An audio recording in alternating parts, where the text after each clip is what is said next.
யார் பிரதமராக வேண்டும் என்பதல்ல இப்போது பிரச்சனை. ஆனால் மோடி பிரதமராக கூடாது. இதை நாம் பளிச்சென்று சொல்ல வேண்டும், துணிச்சலாய் சொல்ல வேண்டும். மோடி பார்ப்பனர் அல்லாதவராக இருக்கலாம், உயர் சாதி இந்து அல்லாதவராக இருக்கலாம். ஆனால் மோடி பிரதமரானால் சமூக நீதிக்கு குழி தோண்டி புதைத்து விடுவார்கள். சமூக நீதியை குழி தோண்டி புதைத்து விடுவார்கள். மோடி பிரதமரானால் சிறுபான்மை சமூகத்தினருக்கு பாதுகாப்பு இருக்காது. மோடி பிரதமரானால் தனியார் துறைகளில் இடஒதுக்கீடு வேண்டும் என்று கோருகிற கோரிக்கைக்கு மதிப்பு இருக்காது, சட்டம் உருவாகாது. புரட்சியாளர் அம்பேத்கர் அவர்களால் எழுதப்பட்ட அரசியலமைப்பு சட்டம் மாற்றி எழுதப்படும். வெங்கடாச்சலையா கமிஷனை ஏற்கனவே அவர்கள் நியமித்தவர்கள். பதவி உயர்விலே இடஒதுக்கீடு வேண்டும் என்கிற சட்ட மசோதா குப்பை தொட்டியிலே வீசப்படும். Prevention of communal violence bill என்று வகுப்புவாத வன்முறைகளை தடுப்பதற்கான ஒரு சட்ட மசோதா தயாராக இருக்கிறது, அது குப்பை தொட்டியிலே வீசப்படும். அயல் நாடுகளில் இருந்து சிறுபான்மை சமூகத்தினர் பெறுகிற நிதி உதவிகள் அனைத்தும் நிறுத்தப்படும். சிறுபான்மை மக்களுக்கான சிறப்பு சட்டங்கள் ஒழிக்கப்படும். ஷரியத் சட்டம் அல்லது ஸ்பெஷல் மேரேஜஸ் ஆக்ட் என்கிற கிறிஸ்தவ மக்களுக்கான சட்டங்கள் ஒழிக்கப்படும். பெரும்பான்மை வாதம் தலைவிரித்து ஆடும். ஒடுக்கப்பட்டவர்கள், பழங்குடிகள் கடுமையான பாதிப்புக்கு உள்ளாகிறார்கள். குஜராத்திலே 2000 முஸ்லீம்கள் கொல்லப்பட்டு சொந்த மண்ணிலேயே 30,000 பேர் அகமதாபாத்திலே இன்றைக்கும் அகதிகள் முகாம்களே வாடிக்கொண்டிருக்கிற நிலை இந்தியா முழுவதும் பரவும்.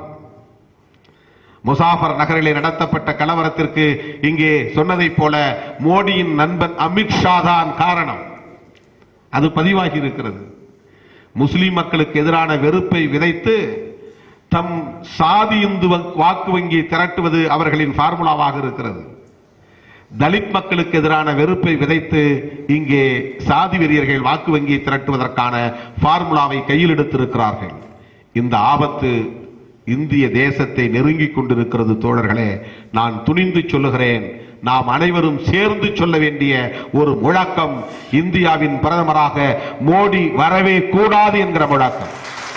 ஆபத்து, பெரும் ஆபத்து, பெரும் ஆபத்து, மிக பெரும் ஆபத்து. ஊழலால் இந்த தேசம் அழிவதை விட